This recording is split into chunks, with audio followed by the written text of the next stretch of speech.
Союзмультфильм объявил о работе над новыми сериями «Ну погоди». Пока можно только гадать, что из этого получится, и чтобы ожидание результата было чуть менее томительным, предлагаю пройтись по уже существующим продолжениям легендарного мультсериала. Ведь их было намного больше, чем вам может показаться, причем далеко не только в формате анимации. Как правило, я собираю информацию для новых роликов, не выходя из дома. С одной стороны, это удобно, а с другой, домашний интернет порой начинает шалить, и приходится буквально заставлять его работать. Ах, мой домашний интернет, вечно с тобой возиться надо мне, ведь ты очень тормозишь, и проще раздать уже Wi-Fi с телефона. Серьезно, благо у Мегафона 4G суперский. Воу-воу-воу, стопы! Так у тебя все это время был Мегафон?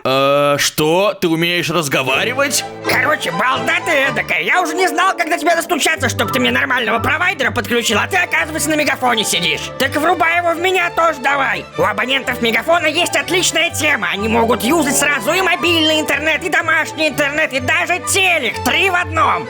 Так чего ты просто не сказал об этом? Обязательно было по углам мочиться? Какая уже разница? Подрубай ко мне домашний интернет от Мегафона вместо того недоразумения, что у тебя сейчас, и все будет работать как часы. Еще и дешевле, чем если платить по отдельности. Ладно, только не ори на меня. Звучит и правда выгодно. Объединяя, это новая линейка тарифов от Мегафон, включающих в себя сразу и мобильную связь, и домашний интернет, и телевидение. Все подробности и заявка на подключение по ссылке в описании. Начнем с книги «Ну погодите» или «Двое на одного», которую написал не абы кто, а сам Александр Курлянский, один из создателей оригинального мультфильма. То есть книгу можно вполне считать каноническим продолжением. Вышла она в конце 90-х, и дух времени на ней очень сильно отразился. Атмосфера лихого десятилетия прослеживалась, конечно, и в 17-18 эпизодах мультфильма «Ну погоди», увидевших свет за несколько лет до книги, но на ее страницах все куда круче. В первой же главе Заяц покупает волку его любимые сишки в попытках подружиться и даже закуривает вместе с ним. Описано все это достаточно детализированно. Да, книжуля сразу дает понять, что она не особо рассчитана на юных читателей, и чем дальше, тем интереснее. Автор часто затрагивает социальную тему, критикует маленькие пенсии, иронизирует над ветхими хрущевками и стебет доблестную милицию, которая сажает волка за решетку по сфабрикованному делу. В общем, актуальное чтиво. Волка обвиняют в преступлениях, которых он лично не совершал. Красную шапочку с бабушкой съел, 7 козлят жестоко убил, и вроде Заяц должен радоваться, что опасный маргинал его больше не преследует, но в зайчишке просыпается стокгольмский синдром, и он требует справедливого суда. Если вкратце излагать суть дальнейшего сюжета, Заяц натыкается на магазин шлемов виртуальной реальности, отправляется в симуляцию русских народных сказок и каким-то волшебным образом достает оттуда в реальный мир того самого матерого серого волка по кликухе Кузьма, которого, правда, тоже сажают в тюрягу. Дальше начинается какая-то смесь Зверополиса и фильма «Брат». Наш волк объединяется с диким четвероногим хищником, и вдвоем они оказываются одержимы идеей мести поганому зайцу, попутно имея дело с новыми русскими и ввязываясь в разного рода бандитские движухи, от попрошайничества под видом инвалидов до ограбления банка. Ох уж эти 90-е! Ну, по крайней мере, книжуля раскрывает нам много деталей о главных героях и их вселенной в принципе. Заяц, оказывается, учится в школе и живет с родителями. Отец врач в поликлинике, а мать воспитательница в детском саду. У предков из-за работы не хватает времени на ребенка, и этим объясняется, почему на протяжении оригинального мультсериала он был полностью предоставлен сам себе. Ну а волк, как казалось, живет прямо в соседнем подъезде. Он трудный подросток постарше, уже много лет не может закончить 3 класс и вообще растет весь в отца. Один раз только его и видел. На фотографии разыскивается преступник.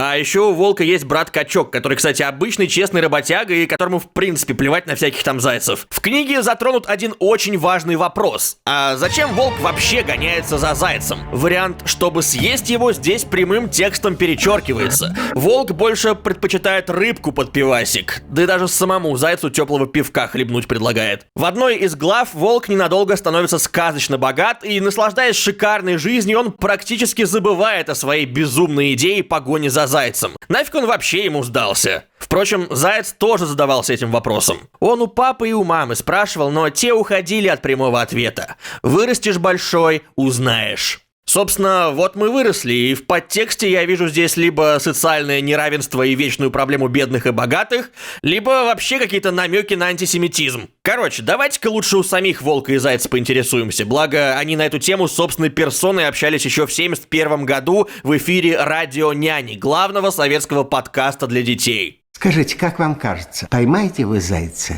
или нет? Конечно, поймаю. Нет, не поймает. Толстый, глупый, неуклюжий. Кто глупый, я? Не поймаешь, не поймаешь. Да я теперь учиться буду, в школу пойду, букварь куплю. Я этим букварем тебя так трахну, не поднимешься.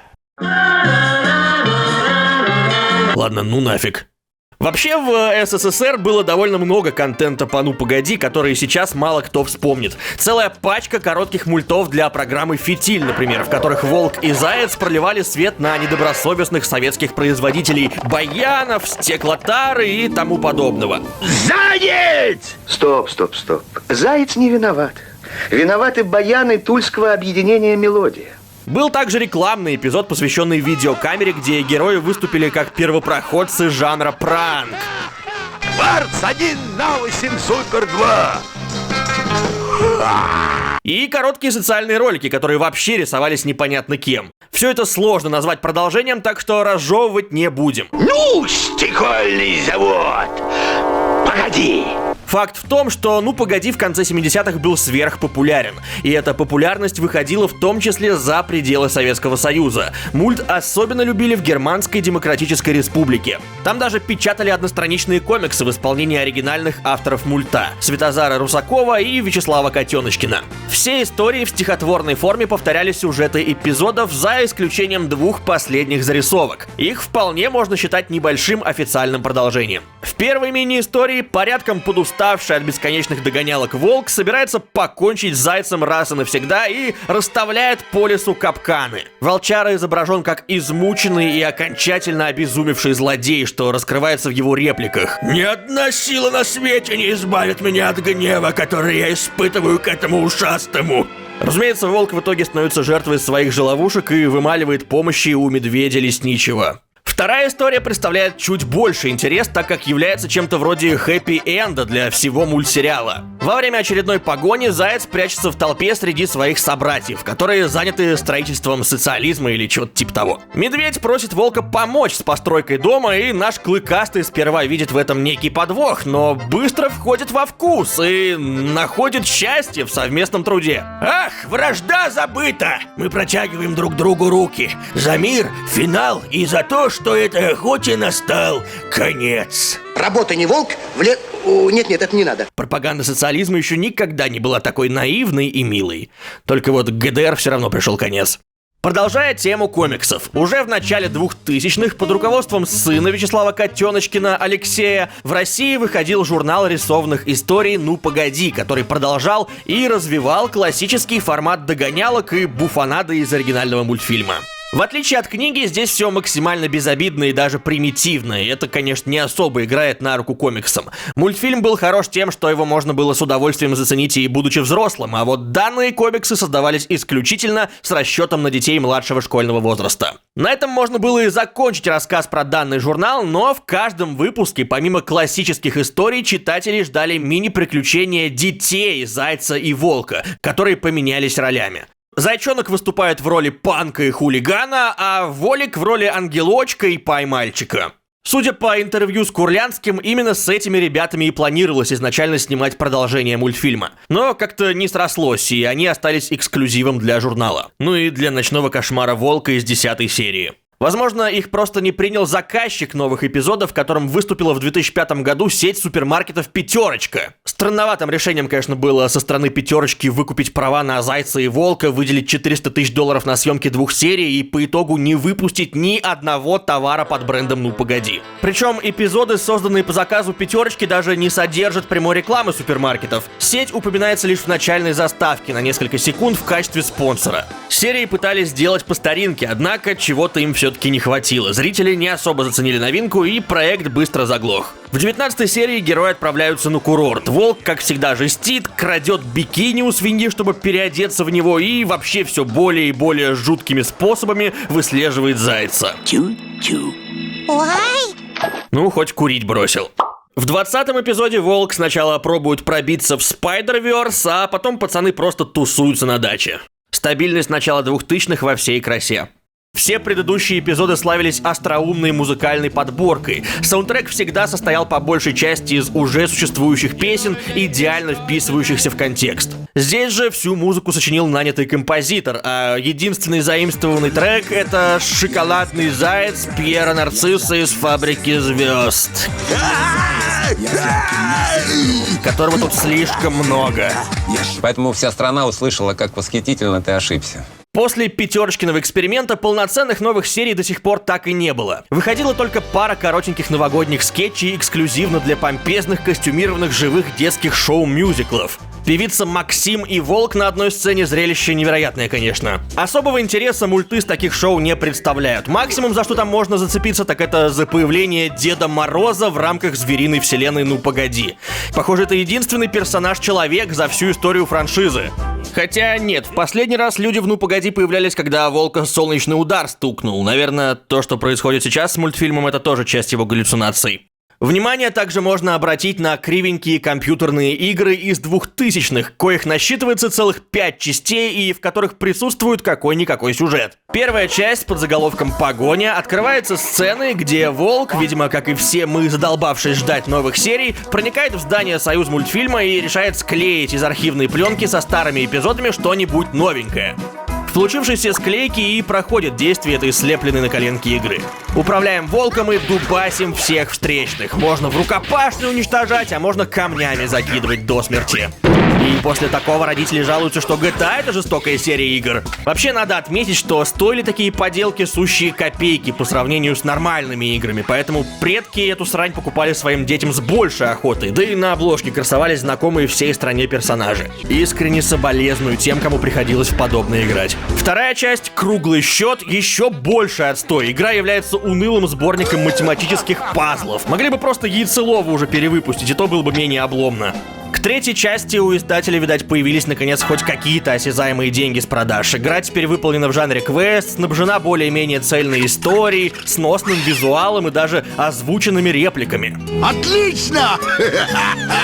По сюжету Волк спокойненько себе живет, бренчит на гитарке, жизнью наслаждается, пока об него не спотыкается бесячья заячья морда, которая вдобавок ко всему потом в наглую ворует сочиненную Волком песню и выступает с ней, завоевывая аплодисменты и славу. Это же моя песня! Я ее придумал! В такие моменты Волка становится особенно жалко, и ненависть к ушастому будет вашим основным топливом во время прохождения этой нелогичной и неудобной игры. Увы, финальная сцена не то чтобы стоит вашего времени, если вы, конечно, не хотите увидеть, как опьяненного морской болезнью зайца шатает по углам, а потом Волк снимает с него шорты. Лично я этого совсем не хотел бы увидеть, однако вот. Четвертая часть с подзаголовком «Боже, когда это уже кончится» открывается сценкой в могучем 3D. Тут можно подумать, что на сей раз нас ждет игра в духе шутанов, ну или Хитман какой-нибудь, однако, увы. Это снова кривой платформер. На сей раз нам предстоит впервые взять под управление зайца. И знаете что? Пошел он нафиг! Качество игр с каждым новым релизом росло, но к пятой части издатель решил не запариваться и вернуться к истокам. Тупо взяли первую часть и пульнули ее еще раз в продажу, только текстурки немного заменив. Хотя, конечно, так и сейчас много кто делает. В общем, вроде на этом все. Достойного продолжения «Ну погоди» мы до сих пор так и не увидели. Но, надеюсь, это не значит, что на любой попытке возродить мультфильм можно заранее ставить крест. Существует же множество современных примеров качественного переосмысления знакомых с детства персонажей. Перезапуски могут быть классными. Все зависит от команды людей, которые ставят столь непростую задачу. И, на мой взгляд, такие вещи нужно доверять сегодняшним молодым талантам. Курлянский и Котеночкин сын, при всем к ним уважении, за эти долгие годы, очевидно, уже перегорели по теме «Ну погоди», и единственный верный путь возродить мультфильм — пустить в него остроумную, свежую кровь. Ну или тупо оставить уже в покое его. Если хотите на настоящих современных Волка с Зайцем посмотреть, то просто врубите аниме Beastars. Я серьезно. Ну, заяц!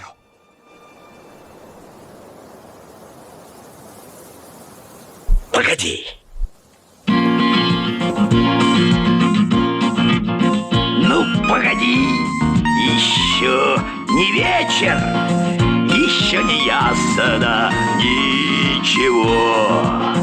И верю я, наступит встреча под крышей дома твоего, под крышей дома твоего.